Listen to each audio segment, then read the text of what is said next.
Thank you, councillors. It is now 11 o'clock. We'll start the PM committee meeting. If you have any pecuniary interest, please declare so at the appropriate time. I think everybody's here. Councillor McRoberts, if I don't catch you, please say something. If I don't catch you, if you wish to catch my attention. Thank you. Mover and a seconder for the long-term care division. This is an information report to receive and file. Councillor Cook. Councillor Atkinson. Any discussion? All in favor? Carried, thank you. Any other business for long-term care division? Hearing none. Move into information reports for corporate services division. 2 parts. 4A. Mover and seconder brings to the floor, please. This is for the social housing insurance renewal update. Mover and seconder, please. Councillor Miller, Councillor Cook. Discussion on this one. Councillor Cook. Thank you, through the chair. Just a question on the difference between the deductible, the $250 and the $50,000. When there's a repair cost, where's that difference going to come from? The $200,000. Which budget does it come out of? Does it affect housing, or does it affect? What does it affect down the road? Okay. Thank you. I'll turn this over to staff, please. Through you, Chair. So the deductible amount has increased, which means that the additional amount would come through housing's own internal budget. And that amount, staff would be looking at whether or not there would be an increase in reserves or something to accommodate that increase during the 2024 budget cycle. Councillor Cook. There's a follow-up. So I know this is just a 1-year process. We're looking at this for the first year, increasing our deductible. We're going out to the market to try to get a reduction in that amount, just because I just think it's going to put a strain on our budgets if we're going to keep carrying that extra additional amount for deductible. Thank you. So we have looked at other options. We did actually reach out to our general municipal insurance provider, Intact, in terms of seeing if there were other options available. We were not able to secure any other quotes for our housing portfolio at this time. Thank you. Any other questions? Councillor Loosley. Thank you, Chair. I just wondered if the county ever considered looking at self-insuring with other counties or other areas. It's just a thought, because insurance is just getting way out of whack right now. But it may be something to consider on self-insuring with other counties if it's worthwhile. Thank you. I move that question to Mr. Defoe. Yes, thank you, Chair. To Councillor Loosley, internally we certainly look at that. And there's certainly some math to be done, some calculations and some probabilities to consider. So we have made some assessment on that.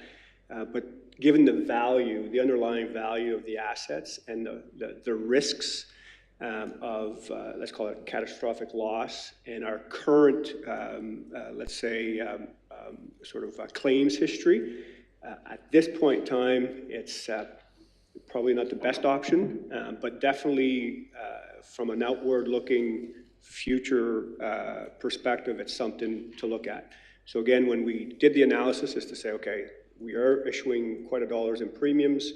What are we getting back in terms of those premiums? We know from the social housing portfolio, based on this review, that our claims loss ratio is 600%. So for every dollar that we give in premiums, we get insured dollars, 6 insured dollars. So hence why the premiums are going up. But moving forward, self-insurance, where we can sort of have a calmer period of time, is something that we have looked at with finance. Thank you. Good. Thank you. Any further questions on this item? This is for receive and file. All in favor? Carried. Thank you. 4B, and this will be regarding membership rotation, committee membership rotations and appointments. Mover and a seconder, bring this to the floor, please. Councillor Loosley, Councillor Miller. Any discussion on this? Hearing none, all in favor? Carried, thank you. And I'll just make a note, if you look in the last page, they do have next year's meetings all outlined for us. We can put that in our calendar on that particular report. Any other business out of the Corporate Service Division?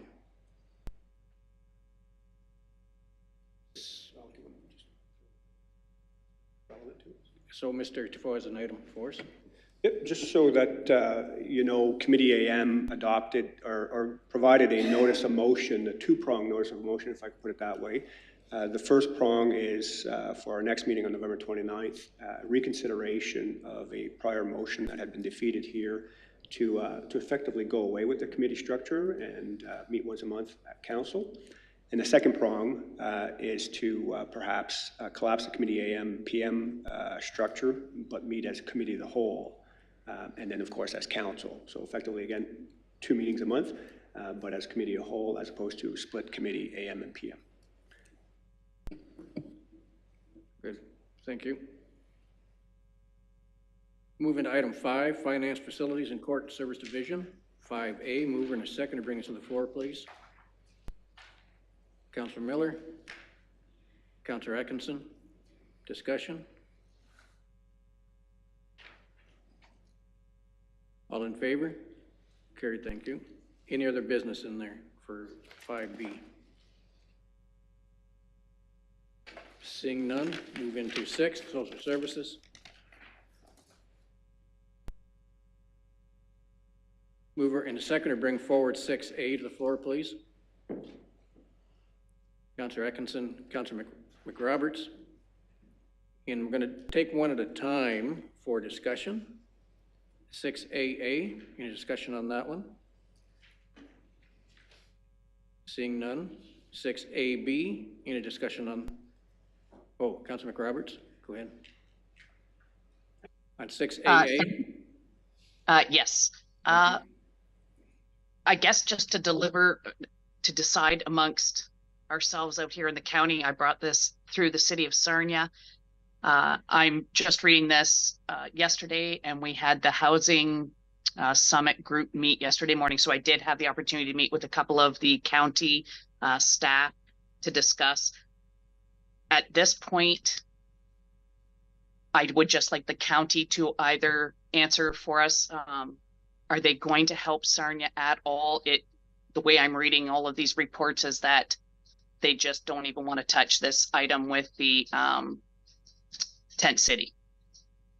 So if somebody could give me some clarification on that, so that when I go back to the city of Sarnia on Monday, I can speak to this saying that we're on our own, or is the county going to help us at all with that? On top of everything else that they're doing with our drop-in centers, where I'm discussing the folks that do not meet the qualifications to go into the drop-in centers. Thank you. Valerie, Ms. Calsani, please. Through you, Chair Ferguson, to Councillor McRoberts. So the question was posed to us from the city of Sarnia, would we agree to a sanctioned tent city? And based on our research and best practices, we certainly would not agree to operate a sanctioned tent city. I think that the weather would be very cold. There are all kinds of issues that happen within encampments, including violence and sexual assault. You know, people trying to stay warm, we could have fires. So we certainly wouldn't sanction an encampment. We will continue to work with anyone who is outside, who is staying in a tent. We're going to continue to try to encourage them to come into our low barrier shelter. As you said, there may be some people who choose not to, but at this time, we're recommending against a sanctioned encampment. Thank you.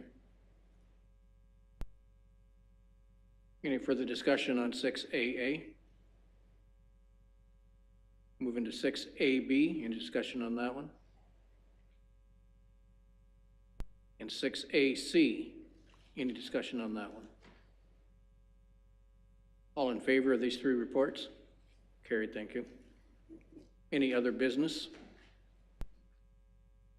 Seeing none, there is no in camera. Motion to adjourn, please. Councillor Hands, Councillor Miller, all in favor? Thank you. Thank you, ladies and gentlemen. This will be the last of this particular committee PM until next year, and it'll be revamped for that. Thank you for hosting me as chair.